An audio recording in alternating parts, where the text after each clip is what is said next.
থেকে আরো কথা এসেছে যে সংবিধান সংশোধনী এবং রাষ্ট্রপতি নির্বাচনের ক্ষেত্রে ৭০ অনুচ্ছেদ প্রযোজ্য হবে কিনা। আমরা বলেছি যে এটা সংবিধান সংশোধনীর প্রযোজ্য হওয়া উচিত হবে না। তার কারণ হলো এই সংবিধান সংশোধনী এবং যখন ৭০ অনুচ্ছেদ একসাথে কাজ করে তখন আসলে এমন সব সংশোধনী দলগুলো আনে যার মধ্য দিয়ে বাংলাদেশ রাষ্ট্রে ইতিপূর্বে অনেকগুলো সংকট তৈরি হয়েছে। এই কারণে সংবিধান সংশোধনীর ক্ষেত্রে দলের পক্ষে থাকাটা বাধ্যতামূলক কিনা হবে কিনা একটা সংসদ সদস্যের জন্য এটা আরো আলোচনার দাবি রাখে।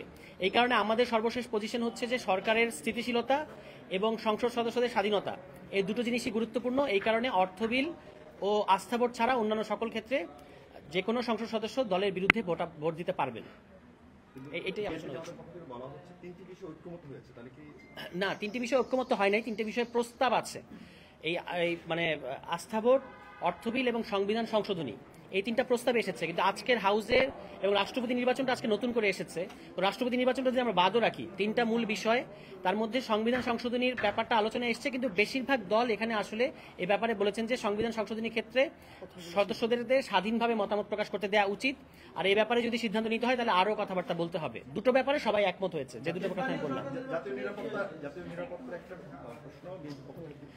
এটা বিএনপি বলেছেন তারা জাতীয় নিরাপত্তা, কিন্তু জাতীয় নিরাপত্তাটা যেহেতু ডিফাইন্ড না, এবং এটা আমাদের কাছে মনে হচ্ছে যে সেই একই ৭০ অনুচ্ছেদ যে কোনো কিছুই আপনি জাতীয় নিরাপত্তার নামে নিজের দলের সদস্যদেরকে মতামত দেওয়াটাকে আপনি বন্ধ করতে পারবেন।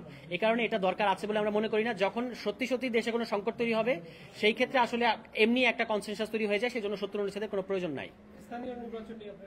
স্থানীয় সরকার নির্বাচন নিয়ে এখনো আলোচনা হয় নাই। তত্ত্বাবধায়ক সরকার অধীনে এটা আমরা আগেও বলেছি যে এটা যে কোনো দল নিরপেক্ষ, যেমন জাতীয় নির্বাচন যেহেতু দল নিরপেক্ষ সরকারের অধীনে হোক এটা সবাই চায়, স্থানীয় সরকার নির্বাচনও যদি দল নিরপেক্ষ সরকারের অধীনে হয় সেটা ভালো হবে। কিন্তু আরো কিভাবে টেকনিক্যাল দিকগুলো এগুলো নিয়ে আমাদের আলোচনা করতে হবে। আপাতত আমরা নীতিগতভাবে এটার সাথে একমত আছি যে এটা না, যে তত্ত্বাবধায়ক সরকারের সময়ে যেমন এই কথাটা এসেছে যে তত্ত্বাবধায়ক সরকারের মেয়াদ ৪ মাস, এবং তখন সেক্ষেত্রে জাতীয় নির্বাচন এবং স্থানীয় সরকার নির্বাচন মানে ওয়ান আফটার ওয়ান, যেমন 1 মাস আপনি রাখতে পারেন যে স্থানীয় সরকার নির্বাচন হবে। কোনো কোনো দল প্রস্তাব দিচ্ছে, আমরা এটা ভেবে দেখছি যে স্থানীয় মানে এই তত্ত্বাবধায়ক সরকারের মেয়াদ 4 মাসের জায়গায় 6 মাস হতে পারে কিনা এই স্থানীয় সরকার নির্বাচনে দেওয়ার ক্ষেত্রে। এই ব্যাপারে এখনো আলোচনা হয় নাই, কিন্তু স্থানীয় সরকার নির্বাচন দল নিরপেক্ষ সরকারের অধীনে হওয়া উচিত, এই ব্যাপারে আমরা একমত আছি।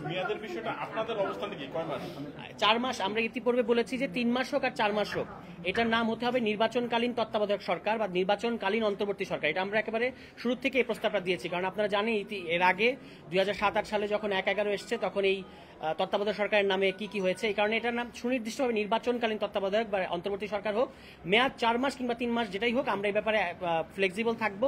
তবে যদি স্থানীয় সরকার অন্তর্ভুক্ত হয় সেক্ষেত্রে 4 মাস প্রয়োজন হতে পারে। Thank you.